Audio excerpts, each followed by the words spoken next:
Did you know about the infamous Dance of the 41?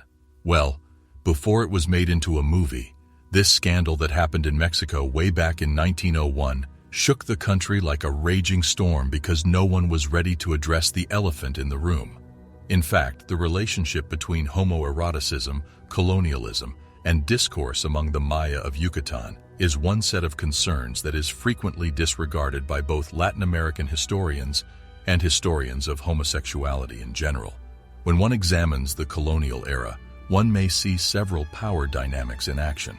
The Spaniards asserted their own dominance to develop an effective workforce mostly made up of Yucatec Maya, while the Maya nobility maintained control over the populations under their rule. As a result, many argue that gender and homosexuality were essential to power relations during the colonial period. However, because of this, a lot of truth remained unspoken. But today, I will try to uncover as much as possible to shed light on what it was like to be homosexual during the ancient Maya.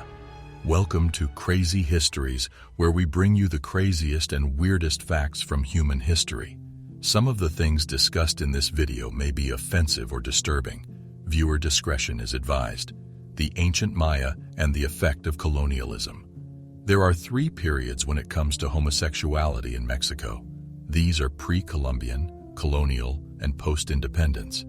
Data about pre-Columbian peoples and those during the colonization period are limited and obscure.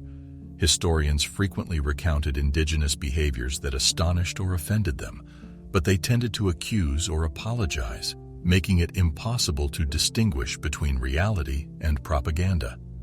In general, it appears that the Mexicans were as homophobic as the Spaniards, although other indigenous peoples were far more tolerant, even worshipping two-spirit people as shamans. While the history of homosexuality during the colonial period and after independence remains mostly unexplored, but the executions of sodomites in 1658 and the 1901 Dance of the 41 became major scandals during this period. Let's first focus on the colonial era. Yucatan was not an ideal area to live in for a Spaniard. This is mainly because the Yucatecan economy lacked the natural richness of Peru and the massive tribute structures of central Mexico. Nonetheless, numerous Spaniards landed in Mérida, Campeche, and Valladolid, attempting to install themselves as masters over the Maya who lived there. However, this was not to be. Low numbers of Spanish immigrants, economic pressures, intermittent Maya resistance, and perhaps most importantly, Maya knowledge of European ideas within a Maya cultural framework prevented them from establishing hegemony over Yucatan. Nonetheless, while there appears to have been no true cultural conquest, the Spaniards altered Maya civilization through significant alterations in the systems of meaning that the Maya utilized to make sense of the world. Hydrib culture. As indigenous culture and religion absorbed Spanish and Christian aspects, Maya ceremonies allowed a mixed legacy to survive at least until the middle of the 19th century. Thus, what happened to the Maya after millennia of hegemony battles may be more accurately described as the creation of a hybrid culture. When addressing a topic like the Mayan sexual culture, one may be tempted to disregard colonial control and Spanish influence, claiming that the Spaniards were more concerned with economy and religion. However, colonialism always required cultural adjustments on the part of the colonized peoples. Many of these modifications were gradual, impacted by contact between people from various cultural groups. Because of this, changing their beliefs altered the meanings assigned to sexual activities. The Spanish introduced the concept of sin, which altered how the Maya understood most sexual behaviors.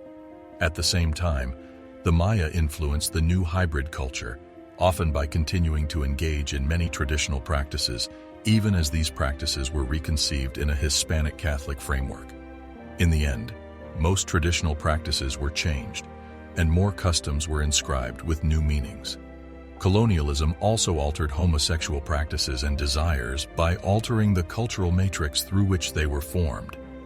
To the Maya, Spanish colonialism meant a gradual and subtle transformation that resulted in a hybrid society that blended traditional Maya and Spanish concepts, hence the term hybridity.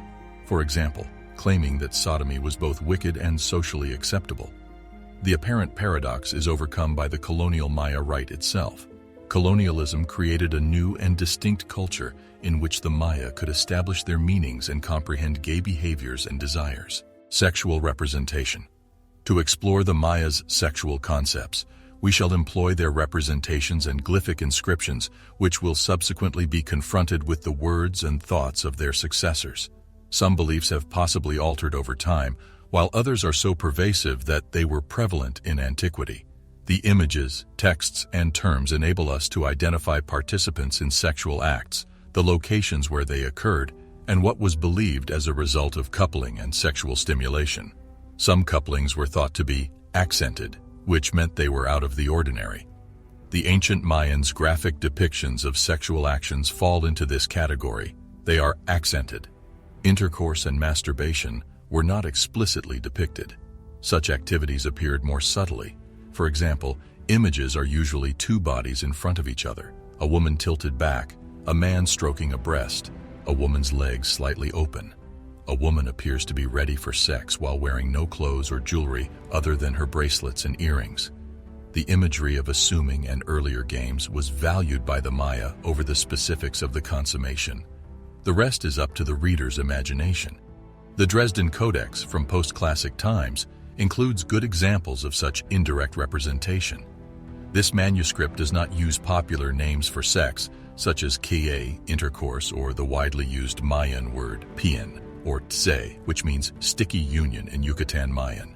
Instead of stating this in the sensual manner of the scenes, the female deity is simply referred to as Atan, the spouse of the male deities.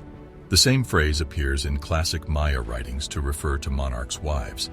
By definition, the document of consort must have been notorious sexual conduct, abuse, gender, and desire. The Maya were generally accepting of homosexuality. In fact, it is known that the Maya had orgies that included homosexual intercourse, but sodomy would result in death in a blazing fire. This is where the line is set, and Mayans would carefully thread their way to make sure they kept their bodies away from the burning fire of punishment.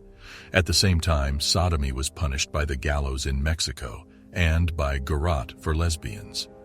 But according to other authors, these draconian regulations were not applied in practice, and gays were quite free. For example, they reference Spanish chronicles that tell of widespread sodomy involving children as young as 6 years old, and youngsters masquerading as women to engage in prostitution. The chronicles also mention religious activities involving sodomy, not to mention how homosexuality was regarded as better than premarital heterosexual intercourse in Mayan society before. This is why aristocrats obtained sexual slaves for their children to satisfy their needs. Take note, not all slaves were willing to serve the nobles. This is where this concept comes in. If a male noble could rape a male god, what does this say about normative understandings of rape and homosexual acts?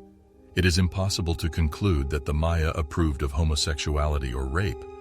Rape is widely recognized as an act anchored in the abuse of authority and power. This is also certainly true for the colonial Maya, but in a different way. The rape of a god was a method of gaining access to the sacred sphere's power.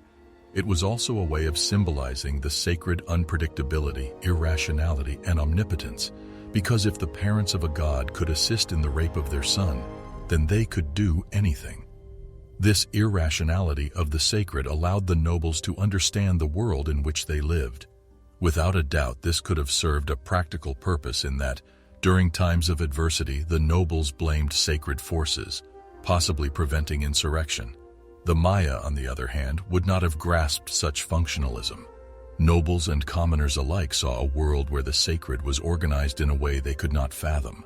Only those trained in ritual, such as priests and shamans, could have begun to fathom the sacred order. Moving on, another abuse of authority to suppress anything related to homosexuality happened during one of the biggest scandals in Mexico. It was called the Dance of the 41. The event occurred around an illegal police raid on a private home on Calle de la Paz in Mexico City's Colonia Tabacalera on November 17, 1901, where a group of men, 19 of whom were disguised in women's garb, were arrested. Despite the government's efforts to keep the incident quiet, the press was eager to publish it because the participants belonged to society's elite echelons. The list of detainees was never published. Although just 41 people were officially arrested, there were allegations that Ignacio de la Torre y Mier, President Porfirio Díaz's son-in-law, was also present. Only 12 of the 41 men were detained for offense to morals and good manners and were ultimately sentenced to work in the Yucatan. What happened to the rest of them? No one knows, but one thing is for sure. Homosexuality among Mayans, whatever era, faced criticism and discrimination, should be told for the world to know. That's it for today's video. Make sure to give this a like and subscribe for more videos about history.